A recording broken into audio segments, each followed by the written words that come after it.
Assalamualaikum warahmatullahi wabarakatuh. Makasih ya yang udah mau klik video ini. Jangan lupa tolong di subscribe ya. Nah, di video kali ini aku mau on the way ke McD teman-teman. Jadi yang seperti yang udah aku bilang di video sebelumnya, kalau tanggal 28 Juli itu McD lagi ngadain promo cashback 50% pakai GoPay. Jadi ini aku sama anak aku mau on the way drive thru ke McD-nya teman-teman. Nah, di tengah perjalanan suami aku dapat orderan, jadi kita jalanin order duluan. Jadinya nyampe McD-nya tuh malam deh. Kalau ada enggaknya pakai sama smoky sama burger ya. Ini baru minumnya Kak ya. Oh, ini baru minumnya. Smoky ayam smoky kan di bumbu lapak. Oh, enggak ya. Iya.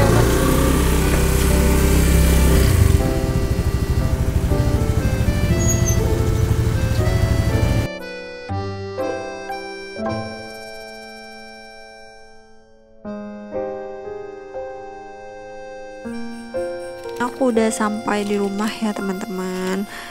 Ini aku beli paket panas Winger Smoky gitu teman-teman. Harga aslinya 30.000, sama aku beli fish fillet, burger fish fillet. Nah, ini dia totalnya 59.500 dan aku dapat cashback GoPay sebesar 50%. Jadinya kurang lebih 30.000 ya. Itu kan harga aslinya 60.000, cashback 50%, jadi 30.000 aku bayar semuanya. Nah, ini dia burger fish filletnya, ada keju kuningnya gitu teman-teman. Dan ternyata keju kuningnya itu enggak selebar ya, cuman dia kayak cuman diminggirin aja gitu. Nah, ini dia dapat nasi, dapat winger atau sayap. Ternyata ayamnya kecil banget teman-teman.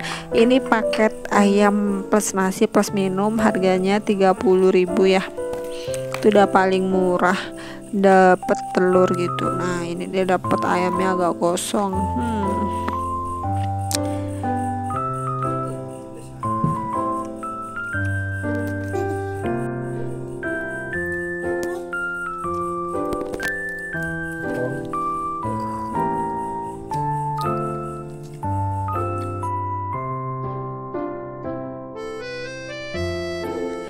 Lanjut, ini adalah video budgeting Agustus 2022. Nah, ini aku pertama kalinya bikin video budgeting karena sebelum-sebelumnya aku tuh nggak bikin budgeting gitu teman-teman.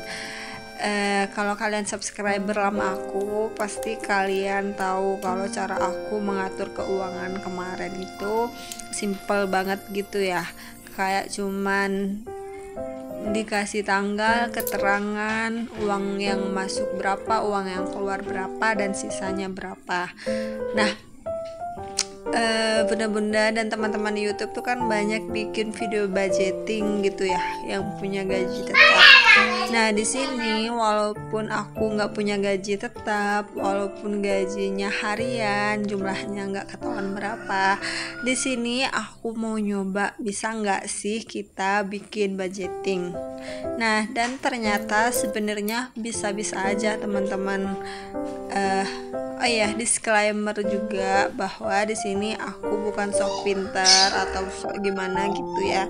Di sini aku mau sama-sama belajar sama kalian semua. Kalau misalkan nanti ada yang salah-salah atau ada yang gimana gitu, bisa komen di bawah ya teman-teman.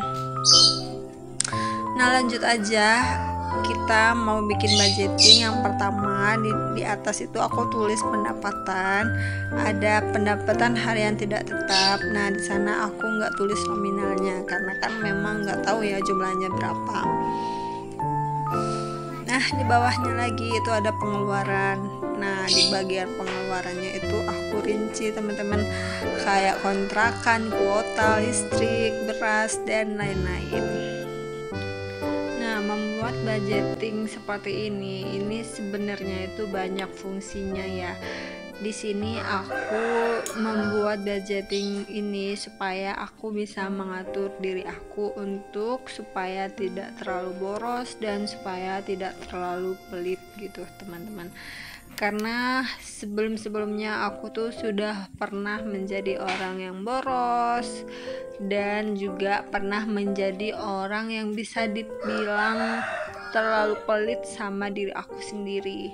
Nah, di sini aku kayak men-challenge diri aku, kayak pengen tahu ternyata sebulannya tuh aku ngabisin berapa uang, terus uangnya aku sama uang suami aku tuh kemana aja gitu. Jadi aku gimana ya, video-video di YouTube itu aku ambil positifnya aja gitu teman-teman.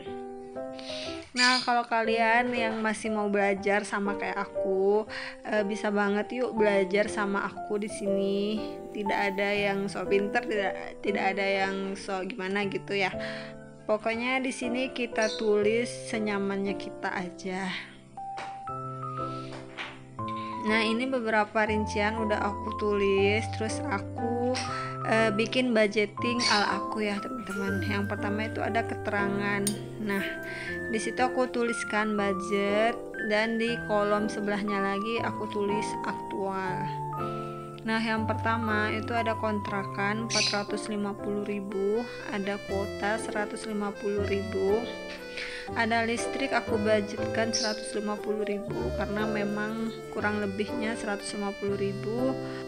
Pempes 50.000, alhamdulillah, karena anak aku pempesnya itu cuman pakai pas malam aja.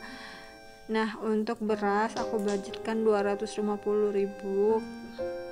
Untuk bensin aku budgetkan 450.000 karena kan untuk kebutuhan kerja juga ya.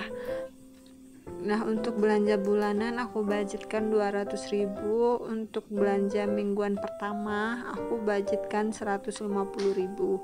Jadi satu bulan itu aku bagi 4 minggu dan per minggunya itu aku budgetkan 150.000. Nah, untuk gas dan galon aku budgetkan 50.000.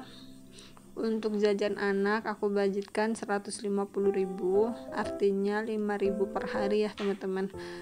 Dan di sini juga aku membuat untuk diri aku sendiri jajan orang tua atau self reward.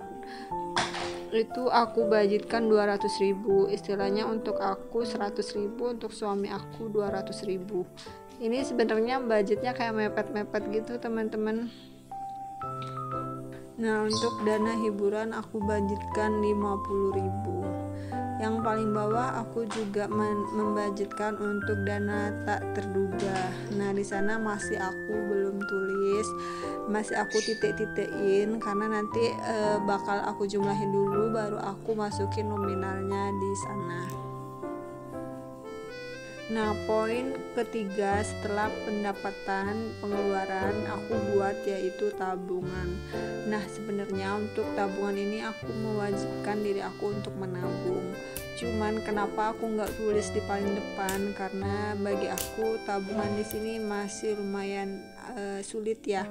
Nah, tapi aku kayak mewajibkan gitu, kalau ada uang, kalau ada sisa aku akan menabung. Tapi kalau misalkan nggak ada sisa ya sudah, mau gimana lagi, yang penting itu kebutuhan aku itu terpenuhi. Sini aku mau sedikit sharing pengalaman hidup yang aku rasain tentang kebutuhan dan tabungan. Jadi setelah punya anak itu aku baru sadar teman-teman, pentingnya rasa hidup itu kayak berubah gitu. Dulu pas aku kerja, masih belum punya anak, masih single, aku tuh bahagia ketika aku bisa menabung gitu. Jadi bahagia tuh loh, aku bisa nabung ya, aku seneng. Tapi setelah punya anak, aku tuh jadi apa ya, kayaknya nabung itu nomor 2 deh. Yang penting kebutuhan anak itu terpenuhi. Contoh kecilnya kayak misalkan aku punya uang nih 15.000.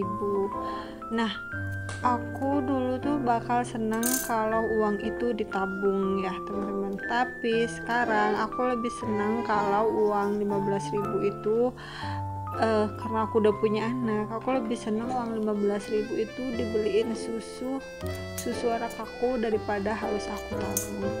Contoh kasus yang aku maksud ini, misalkan nih kalian punya uang 15.000, terus kalian punya anak. Nah, sedangkan uang kalian itu cuman ada 15.000 dan anak kalian itu nyusu formula. Nah, kalian pilih mana? Mau ditabung atau dibeliin susu formula? Nah, bunda-bunda di sini pasti tahu kan mana pilihannya. Ya, tetaplah harus beli susu. Nah, di sini aku mencontohkan bahwa tabungan itu sebenarnya nomor 2 setelah kebutuhan.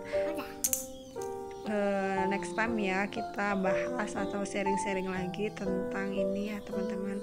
Videonya udah sampai di sini. Makasih yang udah nonton sampai detik terakhir. Bye bye.